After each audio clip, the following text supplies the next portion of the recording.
la conversión verdadera. Y si digo la conversión verdadera, entonces significa que hay una conversión falsa, que no es verdadera, ¿cierto? Porque si no, no habláramos de lo verdadero. Hablamos de lo verdadero porque también hay algo que es falso. Estamos viendo a partir del capítulo 8 de Hechos la transición que hay, ¿verdad?, entre lo que a dónde se estaba dirigiendo Dios. Se estaba dirigiendo inicialmente hacia el pueblo judío, pero ahora hay una transición que se va hacia el pueblo gentil. ¿Cuándo ocurre? Cuando en Hechos 7 los judíos de plano ya rechazaron, ¿no?, oficialmente, vamos a decir, si se quiere, o pues no fue la única vez, ya rechazaron la última oportunidad que Dios les estaba brindando. Primera lección que debemos aprender, que Dios da oportunidades, pero si no obedecemos, entonces Él girará su rostro y no habrá más oportunidades. O sea, no pensemos, porque a veces nos vamos con esa finta de que Dios es misericordioso y siempre me va a dar todas las oportunidades del mundo. Lo acabamos de ver con su pueblo escogido, con el pueblo de Israel. Les dio su oportunidad, mandó a todos los profetas, vino Cristo mismo y aún así lo crucificaron. A pesar de eso, volvió y mandó a Esteban. ¿Y qué hicieron con Esteban? Lo apedrearon y lo mataron. Y entonces Dios decide que hasta ahí se había acabado, ¿qué?, su oportunidad. Y gira su rostro y lo da a los gentiles. Es decir, a veces Dios da oportunidad igualmente al ser humano, pero muchas veces el ser humano no lo quiere aprovechar. Primera lección que podemos ver, que Dios, su misericordia es nueva cada mañana, pero las oportunidades que Dios da tiene un límite. Tiene un límite. ¿Sí? ¿Captamos la idea o no? No, está claro. Entonces Dios está dejando a Israel por un tiempo para llevar su bendición, llevar su salvación a todo el pueblo gentil, el cual somos parte, usted y yo. No somos judíos, entonces somos gentiles. En Hechos 9 vamos un paso más en esa progresión de transición. Y Dios va a convertir a ese apóstol de los gentiles, ¿no?, como así se le llama a Pablo, porque aquí en el capítulo 9 de Hechos todavía es Saulo, todavía no es Pablo, ¿no? Y vamos a ver entonces la conversión de Pablo. Y es una historia de dos caminos, pero un Señor, y de eso vamos a estar hablando. Cuando Saulo vuelve a la escena, porque recuerden, donde se quedó fue que a los pies de él, ¿qué estaban poniendo? Cuando estaban apedreando a Esteban, ¿recuerdan ustedes? ¿Y Pablo qué estaba haciendo? Saulo, mejor dicho. Estaba consintiendo todo lo que pasaba. Pero ahora regresa a escena y todavía vamos a ver lo que está persiguiendo a los creyentes. Esta persecución de los cristianos no es desde ahora, eso es de hace mucho tiempo. Y vamos entonces al versículo 1 para entrar ya en materia. Y dice, Saulo, que más adelante va a ser Pablo, respirando aún amenazas y muerte contra los discípulos del Señor, vino al sumo sacerdote. Está amenazando a los cristianos y aún está participando de la muerte de algunos cristianos.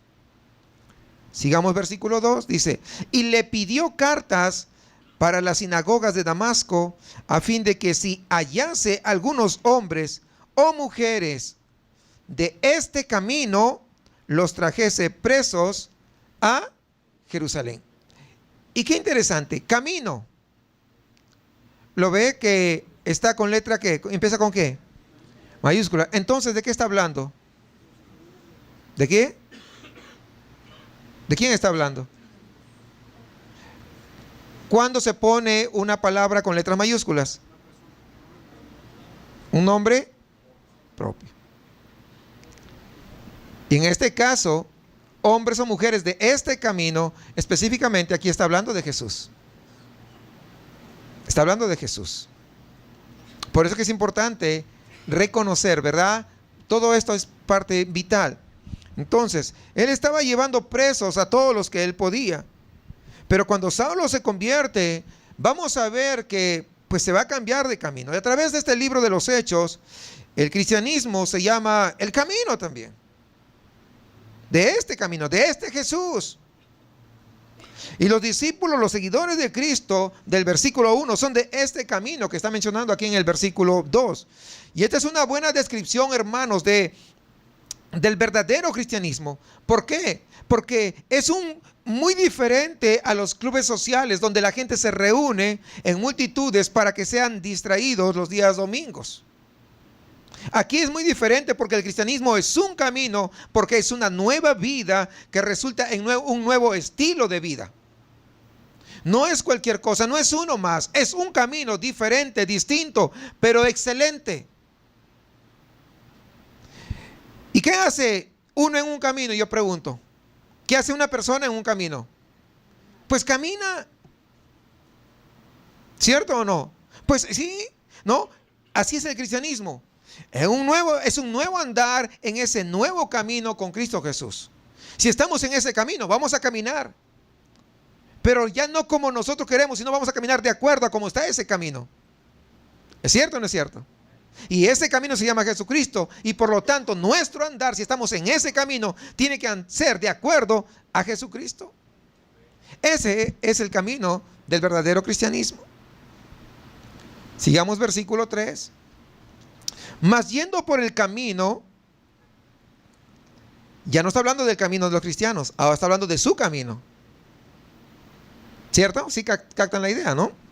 Mas yendo por el camino, aconteció que al llegar cerca de Damasco, repentinamente le rodeó un resplandor del cielo.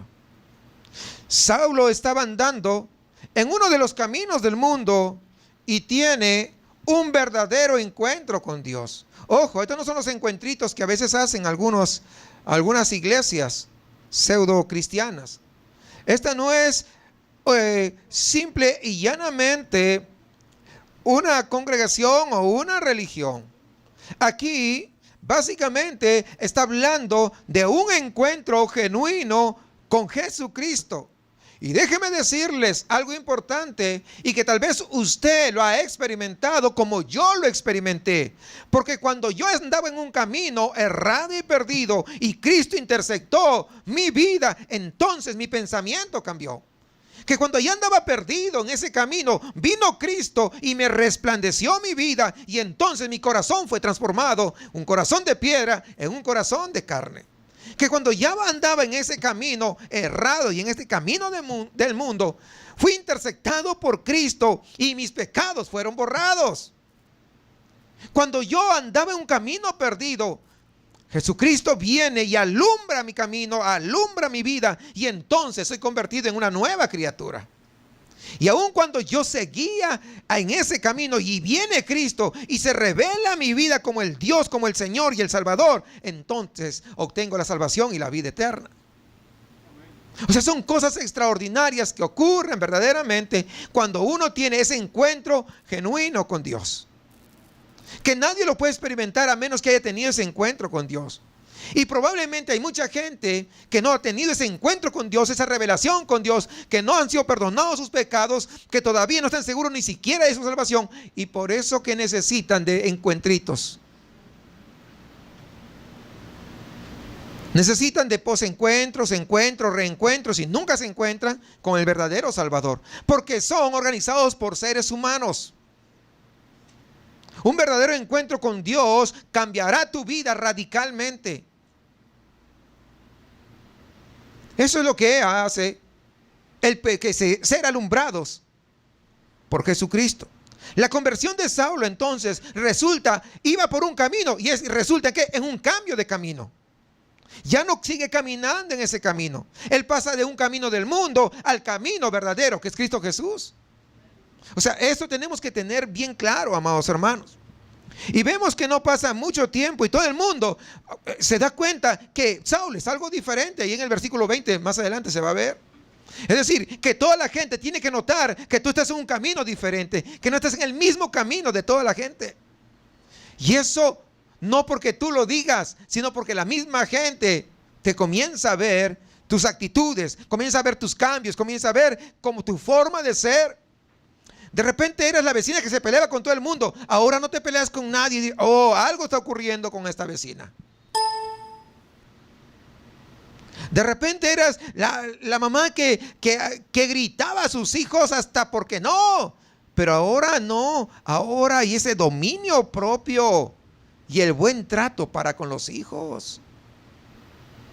De repente eres ese esposo que llegaba el fin de semana y en lugar de traerle el dinero a la esposa para que compre, lo que traía era golpes y gritos.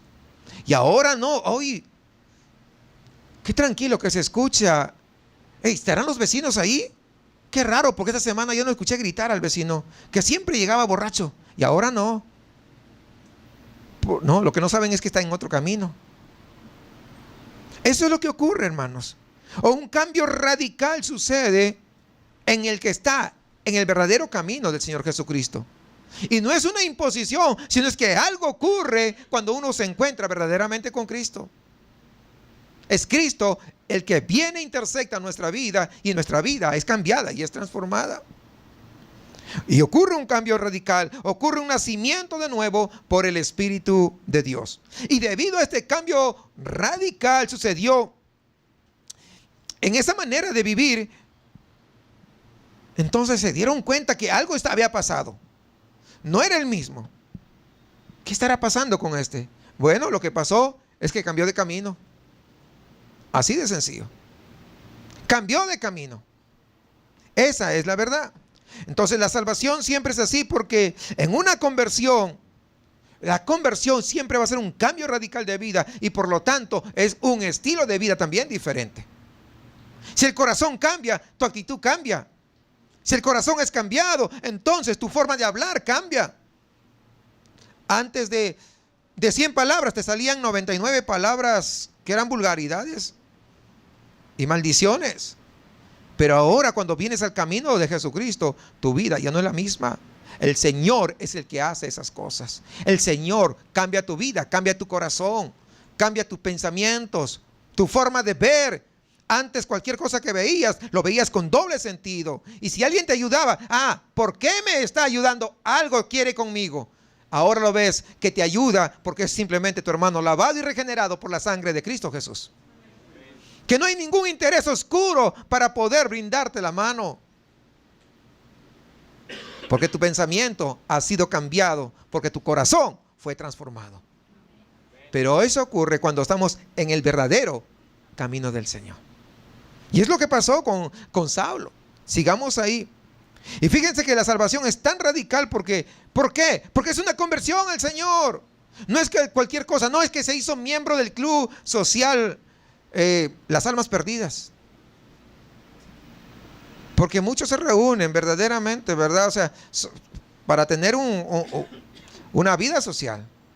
Se reúnen para acallar su conciencia. Se reúnen en una iglesia para poder ver quién está mejor vestida. Las hermanitas lucen cada domingo lo mejor de su guardarropa. Y si no tienen, pues exigen para ir a comprar a Liverpool, a Plaza Fiesta San Agustín, etcétera, para venir y mostrarse como si fuera un desfile de modas. Ojo, no estoy diciendo que se vista mal. Vístase bien, pero no es un desfile de modas. Porque muchas veces en estos lugares que se reúnen parecidos a clubes sociales, solamente se reúnen para ver cómo están vestidos o para demostrar que pueden hacia todos los demás. Definitivamente, eso no es la salvación. La salvación no tiene que ver nada con asistir a un lugar o asistir a una iglesia. La salvación es un cambio radical en tu forma de ver las cosas, en tu forma de pensar. Versículo 3. Mas yendo por el camino, aconteció que al llegar cerca de Damasco, repentinamente le rodeó un resplandor de luz del cielo. Pablo estaba viajando durante el día y de repente una luz superior 1000 veces, 1.000.000 de veces más brillante que el sol, lo rodea y lo tira al suelo. Imagínense eso. Si ¿cuántos pueden ver al sol directamente? Pues es difícil.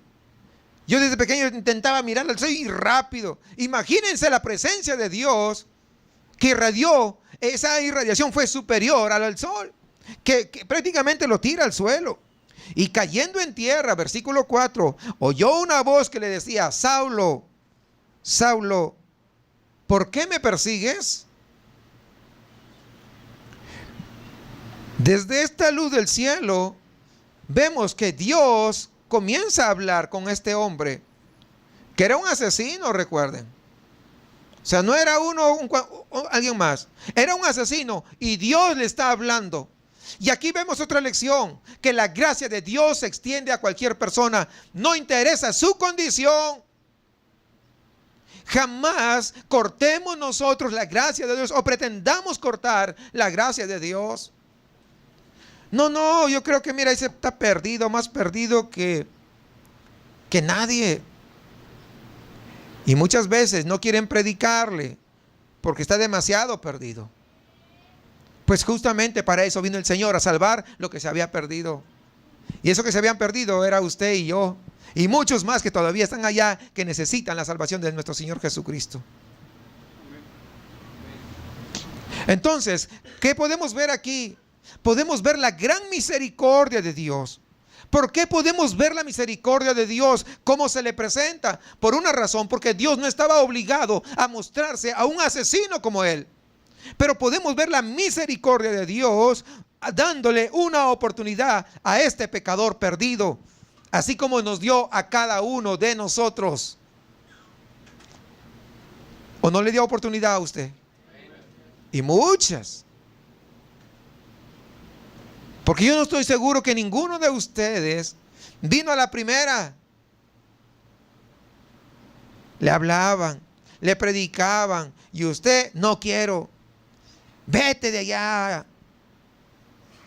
No tengo tiempo. Es que tú vas porque tienes tiempo de sobra. Yo no tengo tiempo. Es que déjame ver ahí el fútbol, el juego. No. A veces te echan agua, si bien te va. ¿No crees? Sí. Pero como uno no es de sal ni de azúcar, no pasa nada que le echen agua. Y si te echan agua hervida, mejor. Pues te descontamina un poquito. ¿No crees? Sí. Pues si me pongo a contar todo lo que he pasado, pero nada de eso me ha hecho mal. No me ha quitado, no me ha añadido, me ha hecho más firme en los caminos del Señor. Así que, si a usted le pasa, no se preocupe. No se preocupe. Va a pasar en algún momento. Entonces, vemos como Dios mostrando su misericordia con un pecador como Saulo, un asesino. Un asesino. Por eso, si usted tiene la oportunidad de predicarle a una persona que sabe que está perdido de verdad, hágalo. Porque usted no sabe qué tanto la gracia de Dios la puede alcanzar. Por más perdido que lo vea, jamás claudique de predicarle el evangelio de verdad. El que sea. Les he contado que en algunas veces yo he predicado a terroristas, imagínense. Sí, podemos predicarle a quien sea. Dios es suficiente. Versículo 5 dice: Él dijo: ¿quién eres, Señor? ¿Quién eres, Señor? Mire ese cambio. Vemos 5 versículos antes, o 4 versículos antes, que él iba y estaba ardiendo ahí en cólera y que quería matar a todos los que estaban en el camino. Pero ahora en el versículo 5, ¿quién eres, Señor? Aquí Saulo, como podemos darnos cuenta, está reconociendo que es Dios, porque le llama Señor, le llama Adonai. Y nadie tiene ese título, solamente uno. No hay duda alguna que en su mente él sabe que está hablando con Jehová, el Todopoderoso. Porque él, recuerden, él había estudiado a los pies de Gamaliel, es decir, conocía muy bien las Escrituras. Por eso es decir, ¿quién es? ¿Quién eres, Señor? Él está entendiendo. y le dijo: yo soy Jesús, a quien tú persigues. Dura cosa te es dar coces contra el aguijón. Dura cosa es hacerte el rebelde como si pudieras. Sí, es lo que está diciendo en otras palabras. Aquí en este momento se da cuenta que Jesús es Dios, que Jesús es el Señor. Por eso es lo que lo que dice el versículo. Y aquí Dios nos da un vistazo de la vida interior de Pablo. ¿Qué cosa? Bueno, algo podemos ver, que su conciencia aquí le está molestando, que en su conciencia él sabe que algo está pasando, de que él desconoce, pero no sabe qué. Por eso que pregunta. Y ahora dice: dar coces es dar patadas. Como un animal, ¿verdad? Los caballos, han visto los burros, ellos dan coces, patadas hacia atrás, como tratando de defenderse. Él pensaba que se estaba defendiendo. Él pensaba que con una patada lo iba a alejar a esta situación. Y el aguijón aquí es como una aguijada de bueyes, es decir, es una vara con una punta ahí de hierro para picar a los bueyes, para que le obedezcan, para que hagan caso, ¿no? Entonces para eso servía. Imagínense ustedes, a ver, levanten la mano, ¿quién daría unas cuantas pataditas allá a los nopales que están por acá por San Luis? Pues más o menos es eso lo que se estaba enfrentando Saulo, al querer ir en contra de lo que Dios estaba mandando. A uno de esos nopales ahí fui a San Luis, en la carretera, vi bien grandes, bien gruesos y grandes así. Pues esos no son para comer, pero imagínense, denle una patada ahí. ¿A quién le va a doler? ¿Al nopal o a usted? ¿A quién? Pues imagínense, así es cuando uno quiere despreciar a Dios. Cuando uno no quiere obedecer a Dios, cuando uno no quiere someterse a Dios, es lo mismo. Es como querer dar patadas a un nopal. No le vamos a hacer nada. Al contrario, no va a salir espinado ahí. Y que sí que le va a doler. Igualito, la misma situación. Algo le estaba picando a Pablo, algo le estaba molestando porque no estaba obedeciendo al pastor, porque estaba saliendo a hacer de las suyas. Entonces Pablo, recuerden, él no estaba en el verdadero camino. El verdadero camino solamente están las ovejas del gran pastor. Pero aquellos que no son ovejas están en cualquier otro camino. Y si están en otro camino, corren el grave peligro de poder perderse, de poder ir y estar encima de los espinos, los cardos y todo, ¿no? Entonces, no estaba sometido. Ahora, por otro lado, Pablo nos dice en Hechos 23 que Pablo siempre había tratado de vivir con una limpia conciencia. Fíjese, voy a leerlo rápido nada más. 23:1 de Hechos dice: entonces Pablo, mirando fijamente al concilio, dijo: varones hermanos, yo con toda buena conciencia he vivido delante de Dios hasta el día de hoy. Lo que él había oído de los cristianos, lo que él había visto en ellos, ¿cómo se dice? Lo que él le había hecho a ellos y cómo ellos respondieron. Todo esto, hermanos, le estaba picando dentro. Oye, ¿qué es lo que está pasando en su conciencia? ¿Cómo es posible que yo les maltrato y ellos siguen sirviendo a su Dios? No reniegan, ni siquiera me insultan. Al contrario, se someten a todo lo que les digo. Estos están locos o algo sobrenatural debe estar pasando con ellos.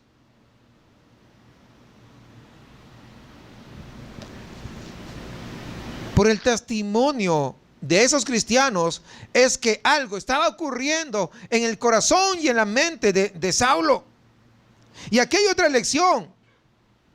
Y esta lección tenemos que aprenderla, hermanos. Si somos verdaderos cristianos, quiero que sepa que aún el pecador más duro y ese que tanto le gusta echarle a usted, va a sentir la condenación de su conciencia cuando usted dé testimonio que Cristo está viviendo dentro de su corazón. No va a aparentar, pero ¿sabe qué? Su conciencia estará ahí. Dale que te dale una y otra vez. Y su conciencia le hará saber de que usted es diferente.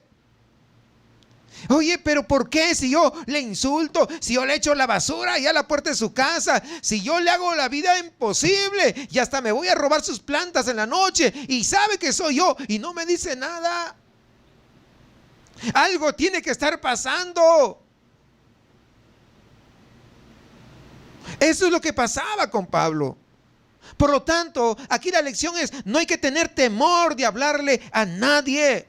No crea que alguien es demasiado duro como para que se convierta, porque el poder de Dios es suficiente para poder romper cualquier corazón, por más duro que sea. Si le habla a alguien duro que usted ve, esté seguro que le va a dar cosas contra el aguijón. Va a reaccionar fuerte y va a querer defenderse. Oh, no pasa así cuando salimos a evangelizar muchas veces. Claro que sí, pero en este caso, Saulo está bien, porque sus cosas solamente nos muestran algo. Nos muestran que Dios está obrando en su vida, que Dios está obrando para poder convencerle de esa necesidad imperativa de arrepentimiento y creer en Cristo Jesús. No dude entonces, hermano, del poder de la predicación de la cruz para poder salvar a quien sea. A quien Dios le ponga al frente, predíquele.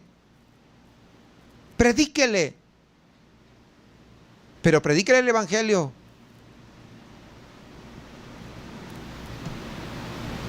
Predíquele el verdadero evangelio. Y usted va a ver.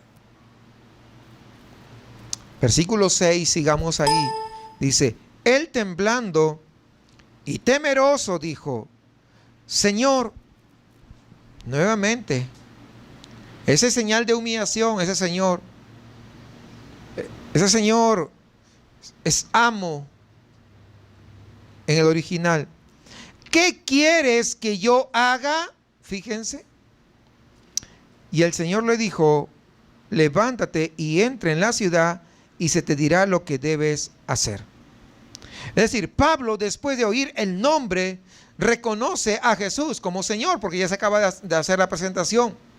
Y entonces, este es el momento de la salvación de Saulo. Y fíjense, con temor y temblor.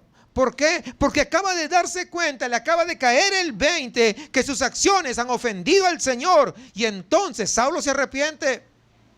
Por eso dice con temor y con temblor. Dice él temblando y temeroso. ¿Se dan cuenta? Es decir, ahí podemos ver la reacción de alguien que verdaderamente se arrepiente. Deja su camino, muere a sí mismo, se aparta de sus pecados. Es por esto que el temor o el miedo de Dios es bueno, porque ese temor de Dios nos lleva al arrepentimiento. Y es este temor el que motivará al hombre pecador a apartarse del mal, apartarse de todo lo que ofende al Señor. Porque dice en Proverbios, fíjese lo que dice Proverbios 16:6: con misericordia y verdad se corrige el pecado, y con el temor de Jehová los hombres se apartarán del mal. También este mismo temor resulta en la edificación de la iglesia, desde luego. Porque con el temor de Dios, ¿qué va a pasar? Nosotros como iglesia vamos a crecer en santidad. Nos vamos a apartar del pecado y nos vamos a separar para el uso de Dios en la misión que Él tiene reservada para cada uno de nosotros. Por esto, creo que podemos ver una razón por la cual la iglesia de nuestros días muchas veces no está creciendo de manera saludable. ¿Por qué? Porque el temor a Dios se ha perdido. Como que se ha desvanecido. Como que no hay ese temor verdadero hacia Dios. Porque si hubiera el temor a Dios, entonces nos apartaríamos de una vez por todas del pecado. Si hubiera el temor de Dios, entonces yo vendría con reverencia, me presentaría ante el Señor y no estaría en caminos de muerte. que no son compatibles con la vida de un verdadero creyente. No hay temor de Dios. Porque muchas veces nos han llenado la cabeza de psicología, emocionalismo y de humanismo, y estamos llenos de muchas cosas. Pero ¿sabe qué? Lo que falta es el temor de Dios. Porque cuando uno tiene temor de Dios, entonces uno va a andar con más reverencia. Entonces uno va a andar de manera diferente, sabiendo que Dios está pendiente de todas las cosas, sabiendo que Él es omnipresente, que no interesa dónde estemos, Él está mirando todo. Aunque a veces en su gran misericordia no emita juicio, no significa que Dios no esté mirando. Entonces, con ese temor y ese arrepentimiento, vemos la fe de Saulo en el Señor. Y dice a Jesucristo: ¿qué quieres que yo haga? Fíjese, algo importante: no solamente se aparta del pecado, sino que ahora se está sometiendo a Dios. ¿Qué quieres que haga? Yo no voy a hacer lo que yo quiero. Tú, Señor, ¿qué cosa quieres que yo haga?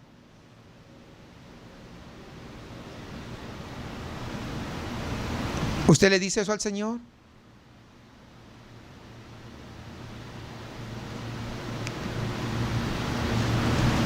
¿Saben que yo tengo buena voz y yo quiero cantar?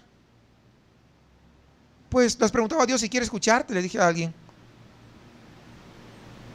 Pues, claro, no se trata que tengas buena voz, se trata que verdaderamente Dios te haya llamado a servirle allí. A veces se ofenden, pero si Dios no te quiere escuchar, ¿de qué vas a pasar? No tiene sentido, porque recuerden una cosa: Dios usará a llamados, no a ofrecidos. Y suena duro, pero es lo que dice la Biblia. Y eso lo hemos explicado en oportunidades anteriores. Vemos muchos casos. Muchos casos. Es decir, no basta tener una buena intención para servir a Dios, sino que Dios nos haya llamado a servirle en eso. Tal vez haya alguien que no tenga tan bonita la voz y Dios lo llama a servir en la alabanza. Es Dios, porque Dios capacitará a esa persona, porque Dios conoce el corazón de esa persona y Dios le dotará de la gracia para poder cantar y alabar al Señor. ¿O no es cierto? Sí. Es del que Dios quiere, es del que Dios llama. Así son las cosas. Yo le digo al Señor, y varias veces se lo he dicho: Señor, pero si había mejores personas más preparadas que yo, ¿por qué me llamaste a mí? Porque claro que hay mejores muchísimos hermanos, muchísimo más preparados que yo. Y dije: ¿pero por qué? Si hay más preparados. Pues a mí me dio la santa gana de llamarte a ti. Cállate, me dijo. Bueno, Señor, así sí, a la buena, pues sí, ¿no? ¿Qué digo? ¿No? Entonces, miren la actitud de Pablo. ¿Qué quieres que yo haga? No dice: yo voy a hacer esto para agradarte, yo voy a hacer aquello, y yo esto, y yo... No. ¿Qué quieres que yo haga? Hay un sometimiento, fíjese. Sí, entendemos eso, ¿verdad? Hay un sometimiento. No solamente se aparta del pecado, sino que se somete al Señor. Esta pregunta de Saulo es la primera pregunta que todos los cristianos, cuando se convierten al Señor, deberían hacer. Señor, ya me salvaste, me has mostrado el camino, me he arrepentido, he puesto mi fe en ti, estoy convertido, pero ahora, ¿qué quieres que yo haga? Ya no se trata de lo que yo quiero. ¿Por qué no? Porque yo ya morí. Y si ya morí, entonces pues no tengo ni voz ni voto. Él vive en mí. Ya no vivo para hacer mis caprichos. Ya no vivo para poder desarrollar o hacer mis propios pensamientos. Ahora vivo porque Él vive dentro de mí. Ya se trata totalmente de lo que el Señor quiere, y ese es el sometimiento. Ya no se trata de lo que yo aspiro. Si esta pregunta, hermanos, no es una motivación primordial en su vida, déjeme decirle: arrepiéntase. Porque día a día, constantemente, siempre tenemos nosotros que estar con ese pendiente. Señor, ¿qué tú quieres que yo haga? ¿Qué quieres que yo haga? Así tiene que ser. Esta pregunta, hermanos, debería ser la obsesión de cada cristiano. Cada minuto de su vida, ¿qué quieres que yo haga? Yo sé que como seres humanos de vez en cuando se nos va a querer salir el viejo hombre o la vieja mujer. Pero que sea de vez en cuando, pero no todos los días. Debemos estar siempre sometidos al Señor y decirle, ¿qué quieres que yo haga? Y no debemos cansarnos de hacerlo nunca, siempre, siempre. Y cuando Pablo se levanta, pues vamos a ver, se levanta una nueva criatura. Vamos al versículo 7. Y los hombres que iban con Saulo se pararon atónitos, oyendo a la verdad la voz, mas sin ver a nadie. Los hombres, estos hombres como los demás del mundo, ven perfectamente con los ojos físicos, pero honestamente no ven a nadie. Hablando espiritualmente, no ven a nadie. Y si no ven a nadie, ¿podrán guiar a alguien? ¿Sí o no? Pues no. Pero a veces algunos que se dicen cristianos más y piden consejos a esos que no ven, a esos ciegos. ¿Cómo? No se puede. No, es que mi mejor amigo. Y he visto casos, hermanos, en los que a veces el esposo no sabe lo que está pasando con la esposa, pero esta esposa va y lo confía a la mejor disque amiga. Y cuando se pelean las dos amigas, toda su vida salió publicada en el Face. Sí. Sí. Eso es por no tener discernimiento espiritual. Sencillo. Los hombres del mundo ven, pero están ciegos espiritualmente. Si están ciegos espiritualmente, entonces no pueden ver y no pueden guiar a nadie. Si queremos un consejo, busquemos a alguien que sea espiritual, alguien que sea un verdadero cristiano, una verdadera cristiana. Versículo 8 dice: entonces Saulo se levantó de tierra, y abriendo los ojos, no veía a nadie, así que llevándolo por la mano, le metieron en Damasco. Pablo, como los demás cristianos, ve perfectamente bien, a pesar de que ya es un ciego por las cosas de este mundo.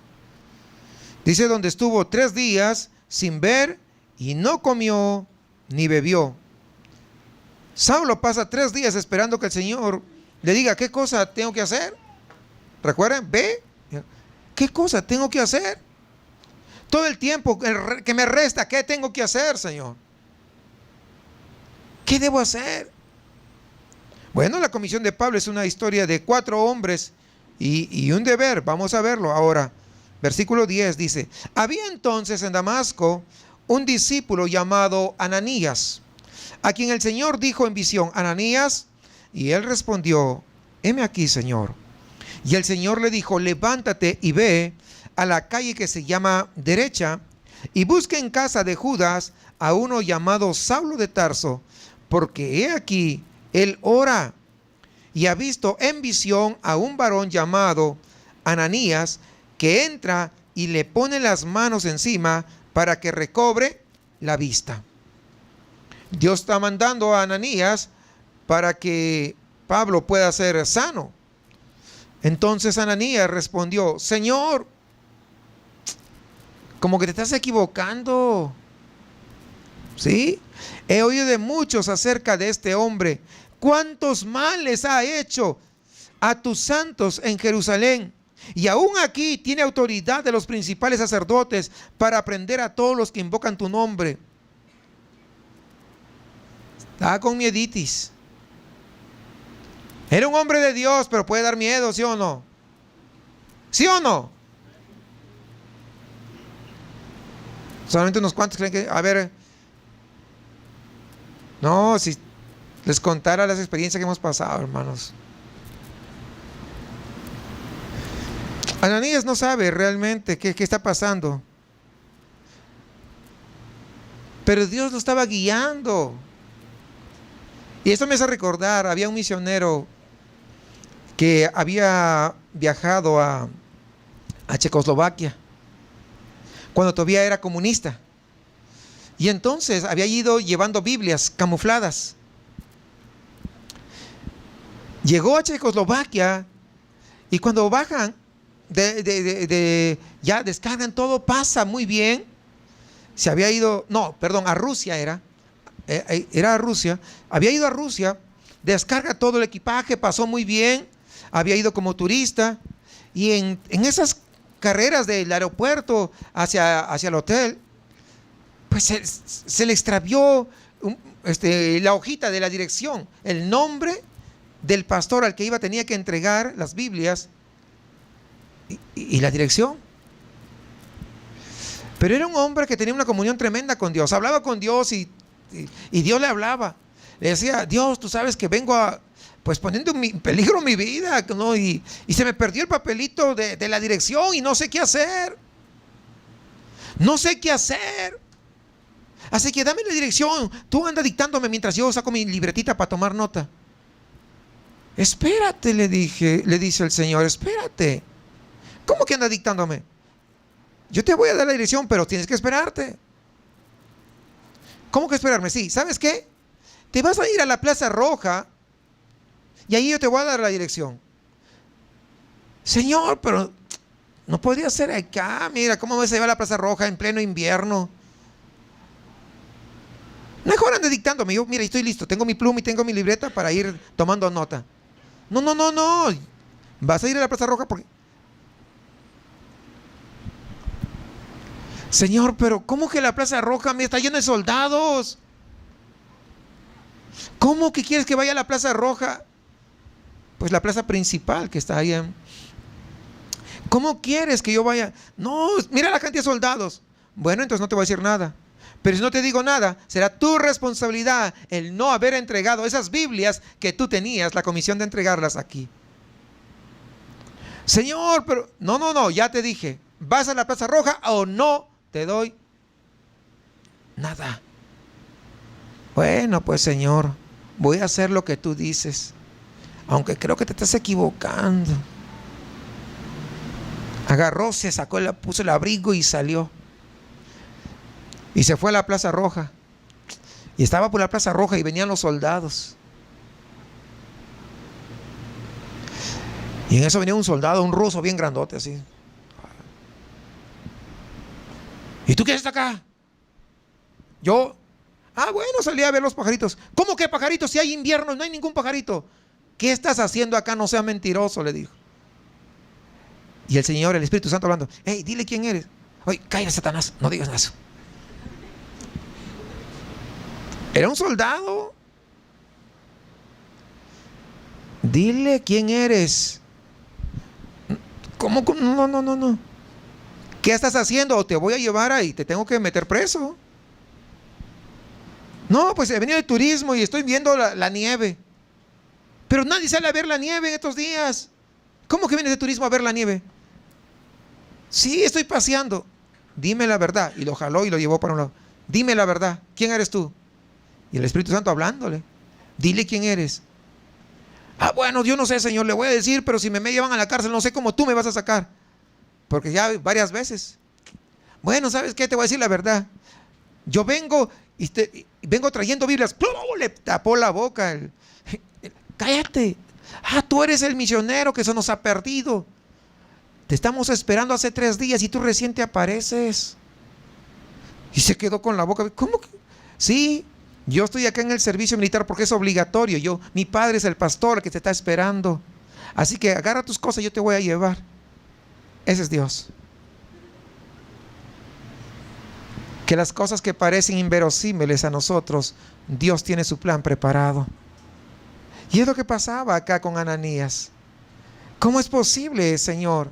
Si hemos escuchado lo tremendo que es este Saulo. No. Pero él no sabe que los pensamientos de Dios están más adelantados que nuestros pensamientos. Él no entiende todavía, a pesar de ser un siervo de Dios, que Dios tiene un plan perfecto. Versículo 15. El Señor le dijo: ve, porque instrumento escogido me es este para llevar mi nombre en presencia de los gentiles y de reyes y de los hijos de Israel, porque yo le mostraré cuánto le es necesario declarar para ser prosperado. ¿No dice así? ¿Me equivoqué de versión?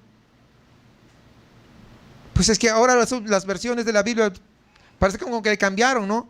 Porque dice: ¿cuánto le es necesario padecer por mi nombre? ¿Qué cosa? Padecer. ¿Ve? Ni ustedes quieren. ¿Qué cosa dice? ¿Qué va a pasar? ¿Ve? Es como que se les baja la moral ahí.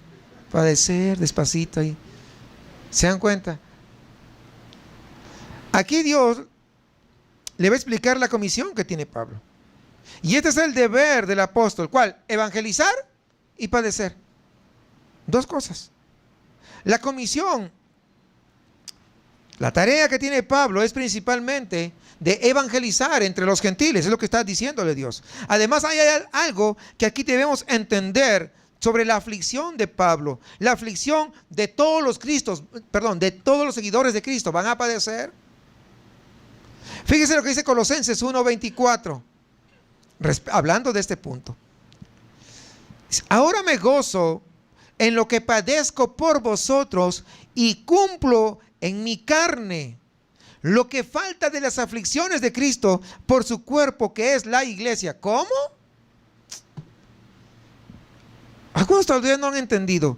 Pablo dice aquí en Colosenses 1:24 que lo que el cristiano sufre en la carne cuando procura hacer discípulos cumple lo que falta de las aflicciones de Cristo. ¿Qué? ¿Será que Cristo no sufrió lo suficiente ahí en la cruz por nosotros para tener que sufrir nosotros lo que falta? ¿Querrá decir eso? Pues no. El sufrimiento de Cristo fue lo máximo. Lo que Colosenses 1:24 dice que el mundo, es decir, Satanás, los demonios, los hombres pecadores, no llegaron a satisfacerse con lo que hicieron a Jesucristo allá en la crucifixión. Entonces, van a afligirnos a nosotros lo que todavía quieren darle a Cristo. ¿Quieren todavía afligirle más a Cristo? Con sus acciones, con su proceder, con su forma de ser. Pero como Cristo está allá en el cielo, está a la diestra del Padre, entonces ¿con quién se van a desquitar? ¿Con quién? Como que tampoco no quieren. Pues con nosotros. Y eso aunque usted no quiera. Eso es lo que significa esto. A Cristo lo odian, lo aborrecen y quieren más afligir a Él. Pero es imposible, porque Él ya se encuentra glorificado. Entonces, como no pueden, pues hay aflicciones que nos va a tocar a nosotros como verdaderos cristianos. Nosotros como miembros del cuerpo de Cristo, aquí estamos. Por eso que dice que cumplimos lo que falta de las aflicciones de Cristo. ¿Por qué? Porque ahora el mundo nos odia, ¿sí o no? Ahora el mundo nos rechaza. El mundo nos aborrece. Lo que no pueden hacerle a Cristo, entonces nos las hacen a nosotros. ¿Cuántos dicen amén? ¿Y cuántos dicen gracias, Señor? Como que sí captamos la idea. Sí, se dan cuenta que tiene mucho sentido ahora. Porque los que predican un evangelio de prosperidad y comodidad, pues no conocen su Biblia, deberían volver a leer.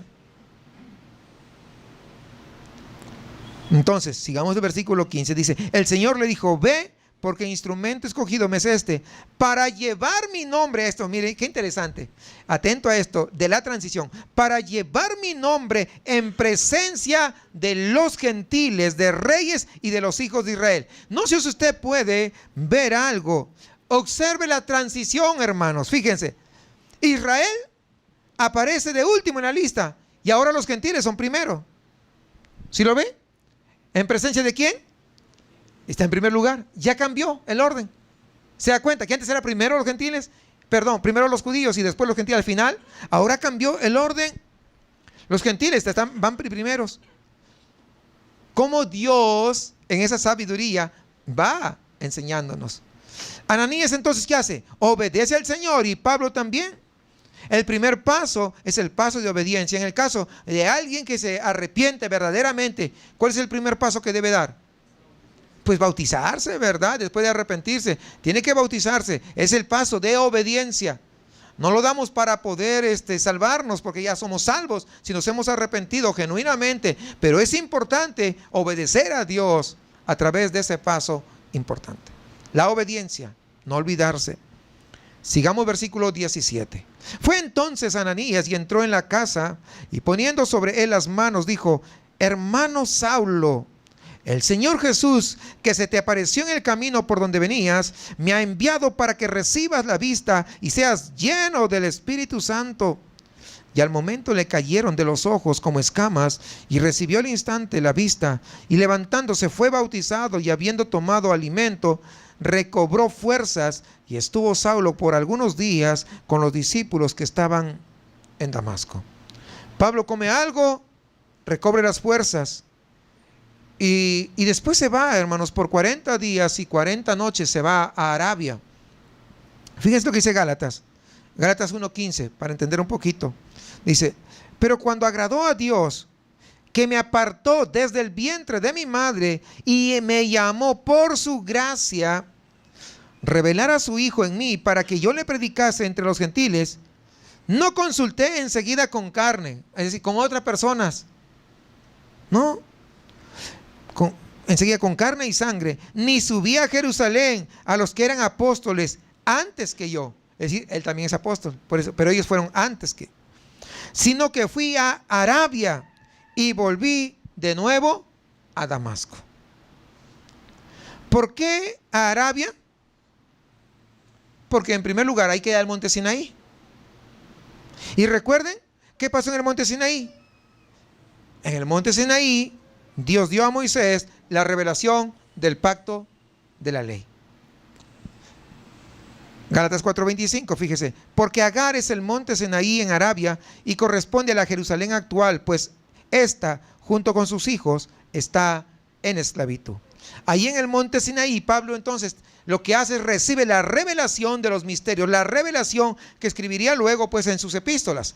Sigamos ahí en Gálatas 1:11, dice: mas os hago saber, hermanos, que el evangelio anunciado por mí no es según hombre, pues yo ni lo recibí ni lo aprendí de hombre alguno, sino por revelación de Jesucristo.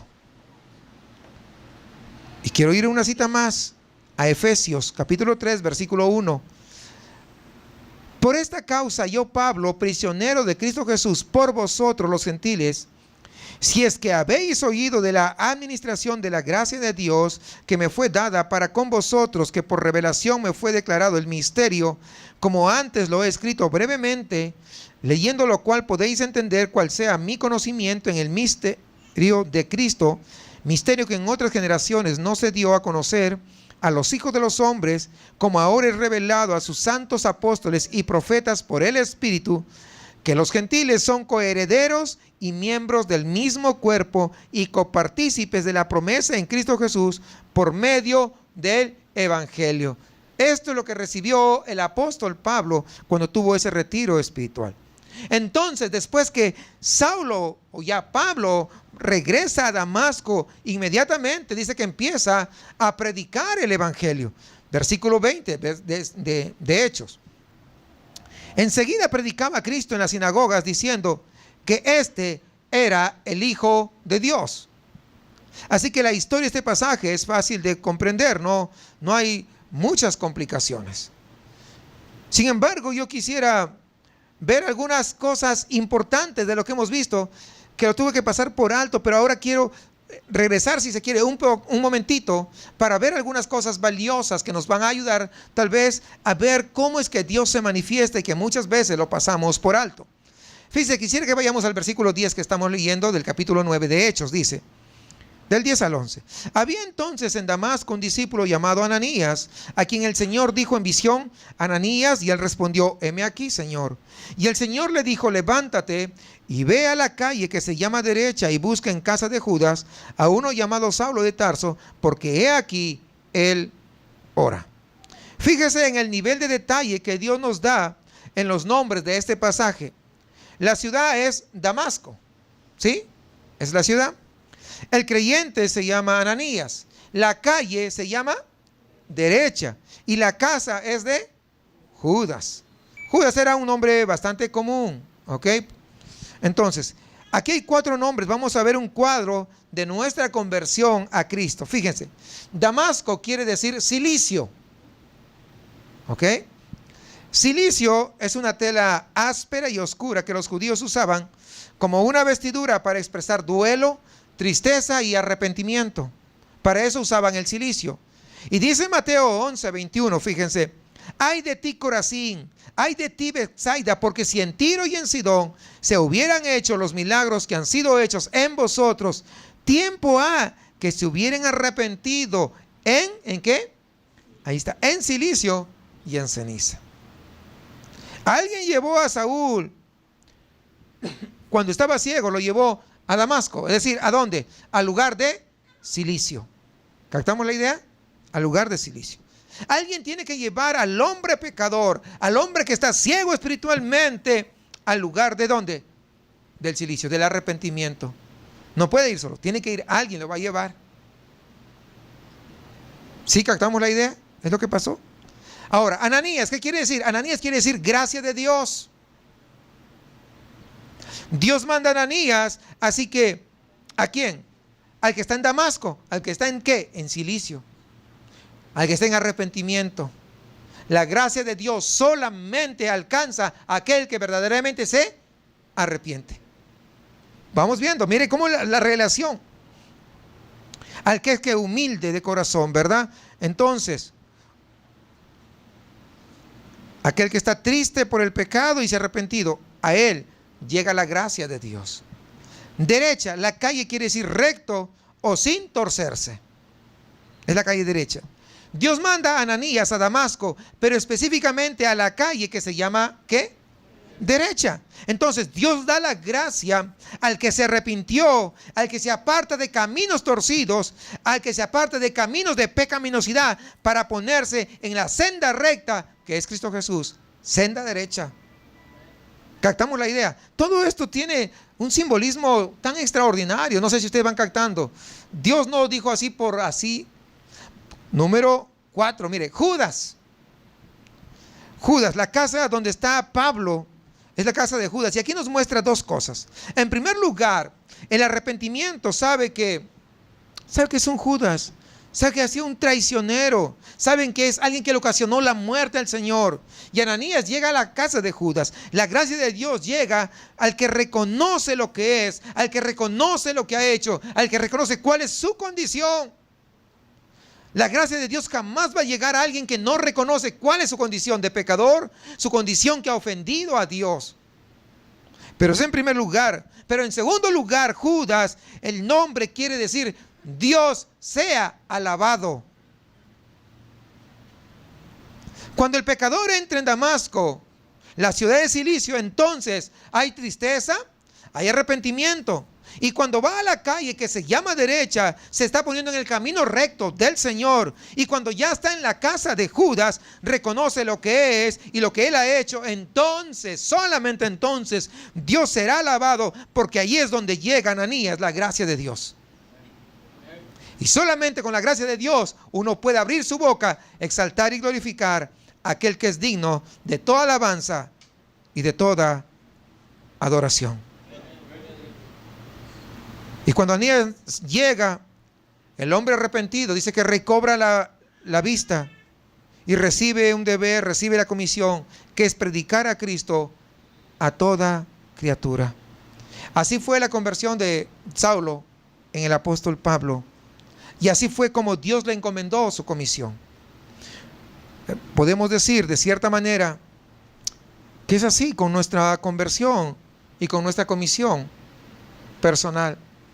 Porque el Dios que salva, ese Dios lo manda a ir y a hacer discípulos a todas las naciones. El Dios que nos salva a cada uno de nosotros nos ha dado el ministerio de la reconciliación. Si eres salvo, tienes una misión que hacer, tienes una misión que cumplir, y es de ir y hacer discípulos. Puesto que hacemos un discípulo evangelizando, nuestro deber es el mismo que Pablo, el poder ir y llevar el evangelio de salvación. Dios quiere que prediquemos a Cristo. No que esperes 20 años para salir a predicar. Hay muchos que ya esperaron 20 y no salen. Llegarán 30 y tampoco saldrá. Te arrepentiste, verdaderamente tienes un encuentro con el Señor, puedes salir a predicar. Tal vez no puedas salir a hablar, pero sí puedas salir a distribuir un folleto o un tratado. Jamás debemos quedarnos callados, porque hay mucha gente afuera que necesita de Cristo Jesús. Hágalo como sea, pero predique a Cristo.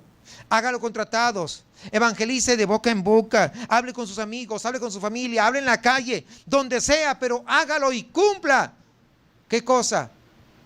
Cumpla la gran comisión, cumpla lo que Dios le ha encomendado, cumpla con lo que Dios ha puesto en sus manos, porque Él le ha dado este mandamiento de ir y llevar el evangelio. Cuando hay una conversión verdadera, ya no dice, es que yo no quiero. Dice, Señor, ¿qué cosa quieres que tú hagas? Y el Señor te lleva la palabra y dice, pues mira, te he dado el ministerio de la reconciliación. Eso es lo que yo quiero que hagas. Entendiendo que lo que a Dios le agrada sobre todas las cosas, ser obedientes. Ser obedientes. Porque puede sacrificar de mucho. Puede usted dar mucho, pero nada le sirve poder dar mucho si no es obediente. Porque la obediencia vale mucho más que muchos sacrificios. ¿Usted qué va a decir? ¿Su conversión fue verdadera? Por eso se llama una conversión verdadera. Si usted tiene una conversión verdadera, lo que tiene que hacer es ser obediente. Porque si no es obediente, usted comienza a decir, Señor, ayúdame. Yo necesito de ti. Yo necesito de ti. No puedo hacerlo. No puedo decir que tal vez no sea salvo. Pero el que es salvo, obedece. El que es hijo de Dios, se somete a su Padre. El que no es hijo de Dios, pues ni le importa. ¿A usted le importa lo que Dios manda? Usted tiene la